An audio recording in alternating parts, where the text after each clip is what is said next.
Petit Jornal. Inteligência e irreverência em doses diárias.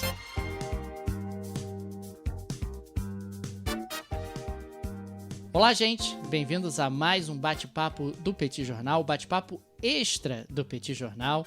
Hoje falaremos um pouco sobre a nova cepa do coronavírus, a Omicron, que levou aí muita apreensão ao mundo na última semana, na última sexta-feira. Estamos gravando aqui numa live no Instagram no dia 29 de novembro de 2021.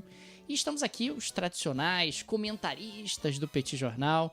Esse que vos fala, Daniel Souza e Tanguy, o Bagdadi. Tudo bem por aí, Tanguy? Tudo bem, Daniel. Às vezes eu me sinto meio narrador do apocalipse, assim, dá problema. Aí a gente vem aqui falar sobre o problema, falar sobre a tragédia, né? Falar sobre as coisas que acontecem. Mas, de qualquer maneira, né, Daniel, a gente assumiu esse compromisso, que era de não apenas fazer os episódios regulares, como a gente já faz há bastante tempo, né? Que é colunas individuais e uma vez por semana a gente se juntar aqui para fazer um bate-papo, enfim, um passadão sobre, né, os assuntos, né, os destaques da semana. Mas quando aparecer algum tema que envolva tanto política internacional quanto economia, a gente fazer um bate-papo extra. O mundo não tem dado muito sossego pra gente, né, Daniel? Assim, várias vezes a gente já fez aqui bate-papos extras. Acho que daqui a pouco a gente tem, inclusive, que numerar os bate-papos extras, né? Porque já está, de fato, se avolumando. E hoje a gente vai falar um pouquinho sobre o impacto, que na verdade a gente nem sabe exatamente qual é ainda, né? Mas quais são os prognósticos, né, do impacto dessa nova variante, a Omicron, né? Então, algum tempo atrás, a variante Delta, né, se tornou, né, a grande preocupação, né, o impacto que isso pode trazer. E nesse momento a gente tem uma nova variante, e parece que a gente entrou na máquina do tempo, né? A gente voltou a ter restrição a viagens, voltou a ter toda aquela preocupação, os mercados nervosos. E eu tenho certeza, Daniel, que você falou com os mercados hoje e você ficou sabendo qual era o nervosismo deles. Me conta o que os mercados que estão estressados, nervosos, o que eles disseram sobre a Omicron, Daniel? O mercado, na realidade, os mercados, Tanguy, têm estado bastante tensos desde sexta-feira, quando apareceu essa informação, quando foi divulgada essa nova cepa do coronavírus, tendo um potencial de contaminação muito maior, muito mais veloz. E, claro, dentro de um contexto de incerteza, os mercados reagem buscando segurança. Isso significa comprar dólar, isso significa buscar ativos que tenham maior previsibilidade, significa também se desfazer de ações, de ativos de renda variável que tenham aí uma certa incerteza e imprevisibilidade. E se você olha para a possibilidade de novas restrições na circulação de pessoas, claro, isso tende a ter um impacto sobre a atividade econômica, tende a ter um impacto sobre a lucratividade das empresas, sobre o crescimento econômico e, consequentemente, ações tendem a se desvalorizar, tendem a cair de preço. Esse é o primeiro impacto muito evidente, é uma deterioração de expectativas. Quer dizer, você passa a ter uma expectativa de crescimento para 2022 menor do que você tinha antes dessa informação aparecer, dessa nova cepa da Covid-19 aparecer. Fora isso, você passa a ter também a percepção de que os bancos centrais não vão poder desfazer os estímulos tão rapidamente, seja nos Estados Unidos, seja na Europa. Você tende a manter os estímulos por mais tempo, mesmo que esses estímulos gerem mais inflação. Então, em bom português, o que a gente passa a projetar? A gente passa a projetar menos crescimento, a gente passa a projetar mais inflação, mais estímulos, mais desemprego, dentro de um contexto de incerteza exacerbada. Agora, uma observação que me parece muito importante é destacar que essa nova cepa, a gente não sabe ainda a gravidade dela, não sabe se as vacinas conseguem imunizar as pessoas, as atuais vacinas que estão sendo aplicadas pelo mundo conseguem imunizar as pessoas, mas de qualquer maneira, mesmo no pior cenário, o impacto não vai ser o impacto de 2020. Por quê? Porque a economia mundial já se adaptou, digamos assim, a medidas de isolamento, seja no que diz respeito ao trabalho, seja no que diz respeito ao comércio. Existe, sem dúvida alguma, um menor impacto, isso já se projeta, do que aquele impacto que foi sentido lá no primeiro e segundo trimestre de 2020. Isso a gente pode afirmar. Quer dizer, mesmo que haja algum impacto sobre crescimento, mesmo que haja algum impacto em termos de inflação, em termos de estímulos, em termos de emprego, não vai ser o impacto que nós vivenciamos lá em 2020. Outro ponto que me parece importante, que já era uma tendência e cada vez mais essa tendência se confirma, é de aumento no protecionismo. O protecionismo global, do ponto de vista comercial, está se intensificando e há uma tendência de continuidade da sua intensificação dentro de um processo onde uma nova cepa do coronavírus aparece. Agora, Tanguy, eu quero que você fale para mim o que o Xi Jinping foi prometer para os países africanos 1 bilhão de doses de vacinas contra a Covid-19, prometeu hoje, no encontro, na cúpula com os países africanos. Ô Daniel, antes de falar sobre Xi Jinping, até dando um passo atrás para a gente poder chegar nele, zero surpresa o fato de uma nova cepa como essa aparecer no continente africano, né? Assim, mais uma vez, a gente não está aqui para falar sobre saúde, a gente não está para falar sobre o vírus em si, mas a gente sabe, isso é um fato dado, que quando você tem uma população menos vacinada, fatalmente o vírus ele circula mais, ele pode passar por mutações que vão gerar novas cepas que podem se espalhar pelo mundo, inclusive colocando a perder, né, todo o esforço de vacinação que já foi feito. E aí quando a gente olha para o continente africano, a gente vê o tamanho da desigualdade da vacinação. Né? A gente está falando sobre um continente de 1 bilhão de pessoas, cerca de 1 bilhão de pessoas, com 6% da população totalmente vacinada. Apenas 6%. A gente compara com países como o Brasil, não estou falando sobre um país que começou lá no início, não, mas que tem feito uma vacinação robusta. O Brasil está chegando agora a 60% da população totalmente vacinada, entre 50% e 60%. A gente está falando sobre um continente de 1 bilhão de pessoas com apenas 6% da população totalmente vacinada. Aí eu fui dar uma olhada, Daniel, nos países que já chegaram a números consideráveis. Os 5 países que conseguiram chegar na vacinação mais avançada no continente africano vão chegar, na verdade, até o final desse ano agora, então tem mais um mês, a cerca de 40% da população vacinada. Os que estão mais avançados, que são, né, os 5 são Marrocos, Tunísia, Seychelles. Aí eu fui dar uma olhada, né? Seychelles tem uma população de 100 mil habitantes. Tá? Então, assim, 40% da população, mas de apenas 100 mil pessoas. Ilhas Maurício também tem uma população pequena, 1 milhão de pessoas, 1 milhão de habitantes, e Cabo Verde. O resto, todos os outros vão ficar muito abaixo dos 40%. E aí vem aquele comentário que já foi muito feito, a gente mesmo falou aqui, que alguns países concentraram profundamente a vacinação.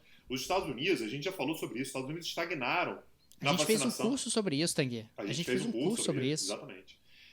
Então, os Estados Unidos, né, nesse curso a gente viu, né, a gente falou sobre isso alguns meses atrás, os Estados Unidos empilharam uma quantidade inacreditável de vacinas, uma informação que a gente não Proibiram tinha exportação. Proibiram exportação de vacina. E uma informação que a gente não tinha à época, né?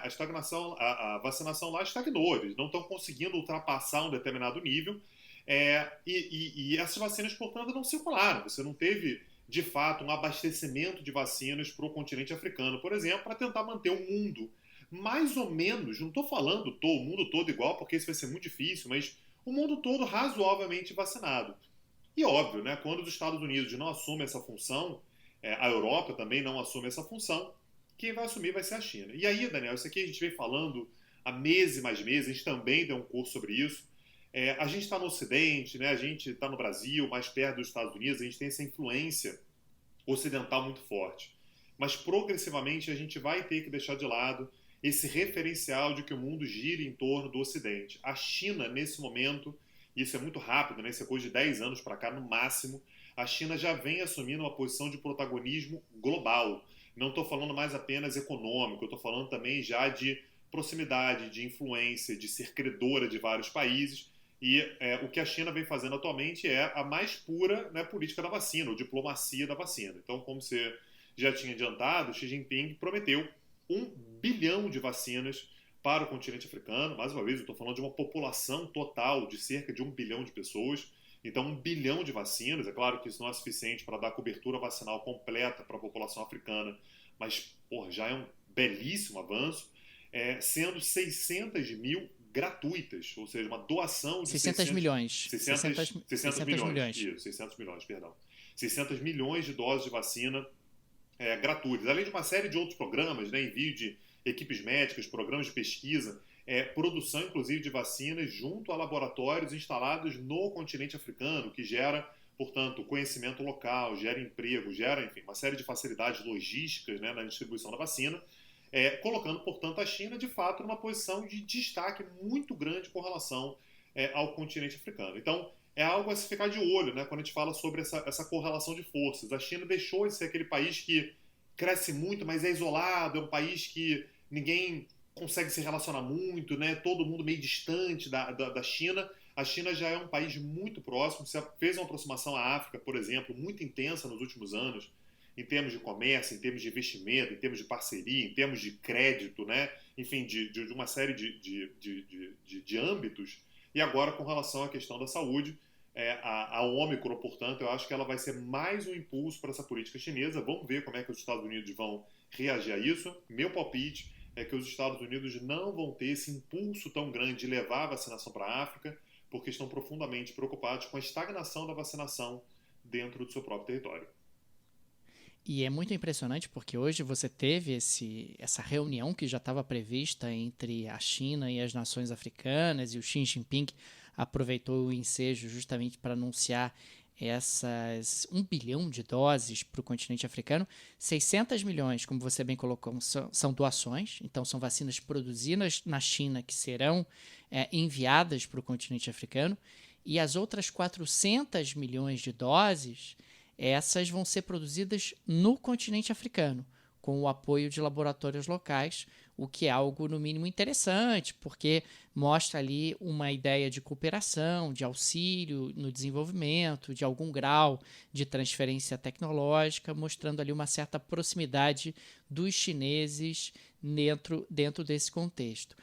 Eu concordo com você em relação à postura dos Estados Unidos. Não me parece que os Estados Unidos estão dispostos a bater de frente com os chineses nessa questão, mais especificamente em relação ao continente africano. Esse é um aspecto, inclusive, que a gente até explorou no curso sobre os Estados Unidos.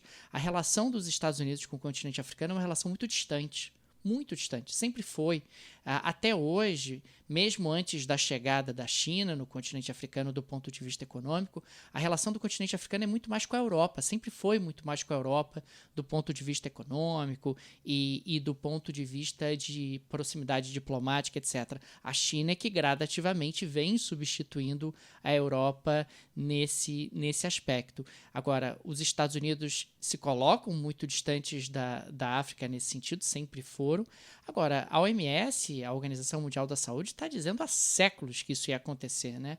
Isso é uma bola mais do que cantada, que se você tivesse aí populações muito expressivas, não vacinadas, e que se o vírus continuasse circulando, novas cepas acabariam aparecendo. A OMS fez ali todo um trabalho para tentar conscientizar nações ricas a doarem vacinas. Algumas sinalizaram que iam doar, mas doaram muito menos do que efetivamente haviam se comprometido.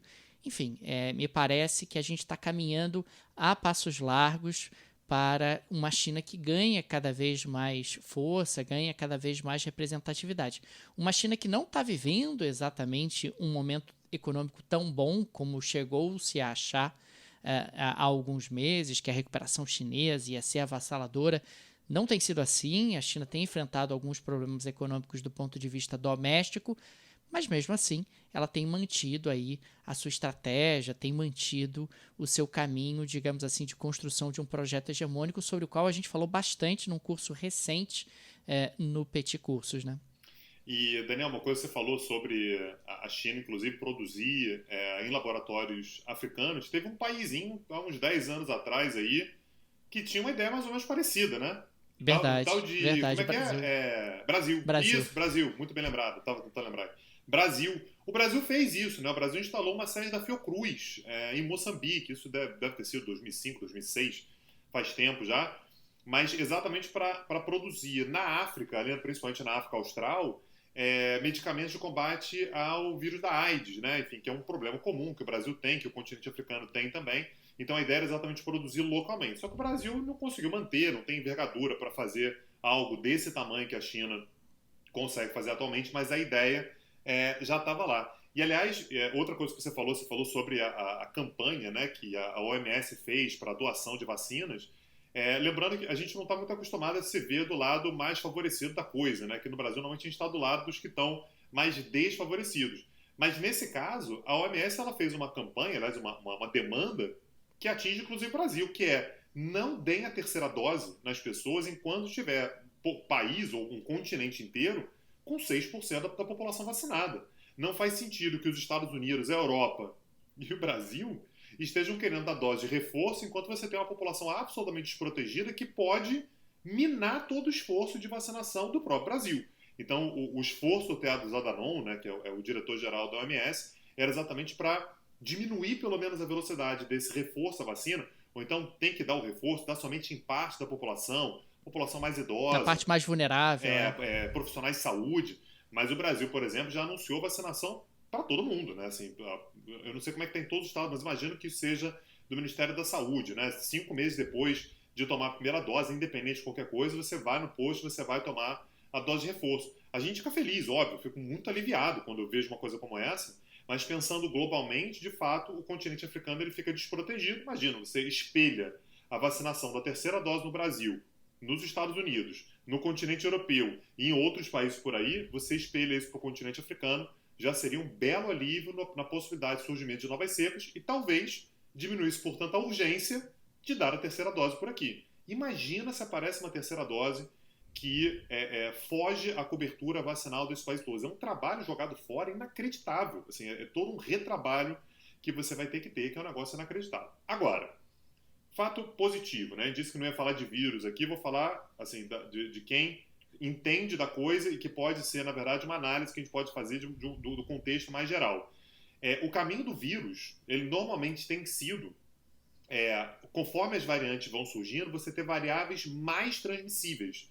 Então, isso que tem se dito, né? Quando você pega, por exemplo, a África do Sul, o número de contaminados explodiu.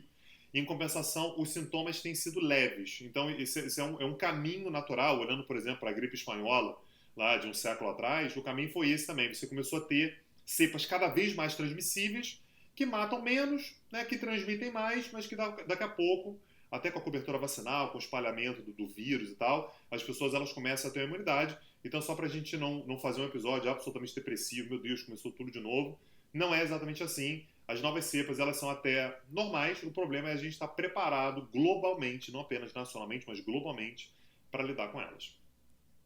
Não, e esse aspecto que você falou de estar mais preparado, ele se liga justamente ao meu argumento inicial do ponto de vista econômico, do impacto econômico, né? Que hoje o mundo está mais preparado do ponto de vista econômico para mitigar, dentro do possível, os efeitos sobre a economia de uma continuidade da pandemia, de um agravamento da pandemia.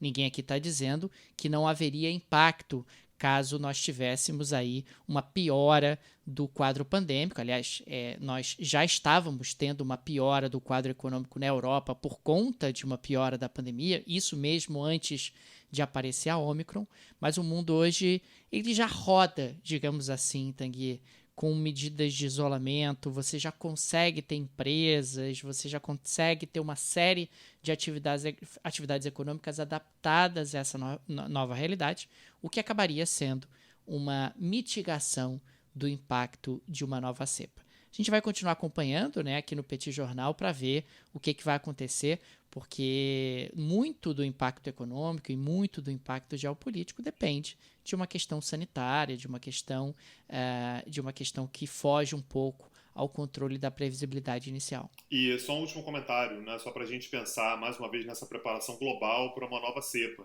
É importante lembrar que o problema que a gente tem vivido atualmente, na grande vulnerabilidade global, é o surgimento de novas cepas pela desigualdade da vacinação, como a gente vem dizendo aqui.